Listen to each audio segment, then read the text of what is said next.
नमस्कार मित्रांनो, आज माझ्या व्हिडिओमध्ये आपलं स्वागत आहे. मित्रांनो, आज आपण डिस्कस करणार आहोत one nation and one election म्हणजेच काय. मित्रांनो, सध्या सोशल मीडियावरती हा विषय खूप धुमाकूळ घालत आहे. त्याबद्दल आपल्याला माहीत असणं खूप गरजेचं आहे. मित्रांनो, one nation and one election म्हणजेच एक राष्ट्र आणि एक निवडणूक प्रणाली होय. ही काय निवडणूक प्रणाली आहे किंवा यामध्ये कशा पद्धतीने निवडणुका घेतल्या जातील किंवा त्याचे फायदे व तोटे काय आहेत हे आपण आज या व्हिडिओमध्ये बघणार आहोत. One nation and one election म्हणजे लोकसभा आणि विधानसभेच्या निवडणुका एकत्रितपणे घेणे होय. मित्रांनो, सध्या आपल्या देशामध्ये लोकसभेच्या आणि विधानसभेच्या निवडणुका होत असतात. आपल्या देशामध्ये डझनभर राज्य आहेत. कोणत्या ना कोणत्या राज्यामध्ये प्रत्येक 5 वर्षाला निवडणूक होत असते. त्याचबरोबर लोकसभेची देखील निवडणूक प्रत्येक 5 वर्षाला होत असते. मित्रांनो, यामुळे प्रत्येक वर्षी निवडणूक प्रक्रिया राबवावी लागते किंवा कोणत्या ना कोणत्या राज्यामध्ये निवडणूक चालू असते. त्यामध्ये शासनाची संपूर्ण यंत्रणा देखील प्रत्येक वर्षी कामाला लागत असते. शासनाचा वेळ देखील याच्यामध्ये खूप जातो, शासनाचा पैसा देखील यामध्ये खूप जातो किंवा जे लोकसभेला निवडून आलेले लोक आहेत तेच परत विधानसभेच्या निवडणुकीमध्ये प्रचारासाठी वापरले जातात. त्यामुळे मित्रांनो, ही खूप खर्चिक तसेच खूप लेंदी प्रोसेस आहे आणि जो वेळ विकास कामासाठी वापरला जाणार आहे तो वेळ ह्या निवडणूक प्रणालीमध्ये वाया जातो. मित्रांनो, सध्या संपूर्ण डेव्हलप्ड कंट्रीज म्हणजेच विकसित देशामध्ये ही प्रणाली अस्तित्वात आहे.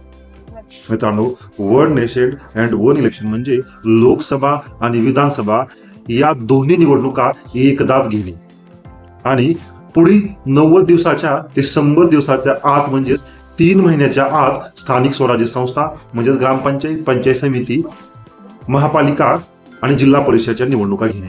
म्हणजे प्रत्येक 5 वर्षाला हा जणू काही निवडणुकीचा कार्यक्रम 3 महिने राबवणे होय आणि परत 5 वर्षे काम करणे आणि परत 5 वर्षाला निवडणूक प्रणाली राबवणे होय. मित्रांनो, ही अतिशय चांगली निवडणूक प्रणाली आहे. यामध्ये शासनाचा वेळ पैसा खूप वाचणार आहे. त्याचबरोबर मित्रांनो, या निवडणूक प्रणालीवर काही लोक टीका देखील करत आहेत. काहींचं म्हणणं असं आहे की ही निवडणूक प्रणाली स्थानिक पक्षासाठी अतिशय धोकादायक आहे. यामध्ये स्थानिक पक्ष संपुष्टात येतील. मित्रांनो, काही लोकांचं असं म्हणणं आहे की राष्ट्रीय पातळीवरील प्रश्न आणि स्थानिक पातळीवरील प्रश्न हे वेगवेगळे असतात किंवा राज्याचे आणि राष्ट्राचे प्रश्न हे वेगवेगळे असतात. त्यामुळे दोन्ही निवडणुका एकत्रित जर राबवल्या तर केंद्रामध्ये ज्याचं सरकार आहे त्यालाच राज्यामध्ये देखील मताधिक्य भेटेल किंवा केंद्रामध्ये ज्यांचं सरकार ऑलरेडी आहे त्यांनाच राज्यामध्ये देखील निवडलं जाईल. त्यामुळे मित्रांनो, ही निवडणूक प्रणाली राबवण्यात येऊ नये असं बऱ्याच जणांचं मत आहे. परंतु सर्व गोष्टीचा विचार केला तर विकसित राष्ट्रामध्ये सध्या ही प्रणाली अस्तित्वात आहे. त्या देशामध्ये कुठलाही अडचण किंवा कुठलाही प्रॉब्लेम येत नाही. हा एक खूप क्रांतिकारी निर्णय असून येणाऱ्या काळामध्ये हे बिल पास झाल्याच्या नंतर 2029ला निवडणूक प्रणाली राबवण्यात येईल.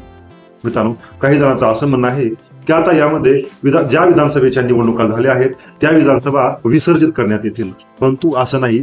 त्यामध्ये बरंच सारं स्ट्रक्चर बनवण्याची एक वेगळी पद्धती त्या बिलामध्ये आखलेली आहे. त्यामुळे पुढील 5 वर्षामध्ये या सर्व गोष्टीचं एकत्रित सूत्रीकरण करून ही प्रणाली राबवण्यात येईल. एखाद्या विधानसभेचं अकाली जर विसर्जन झालं तर त्याच विधानसभेपुरती किंवा त्या राज्यापुरती निवडणूक नंतर घेण्यात येईल. तिथं काही अन्याय होणार नाही असं देखील या बिलामध्ये म्हणण्यात आलं आहे.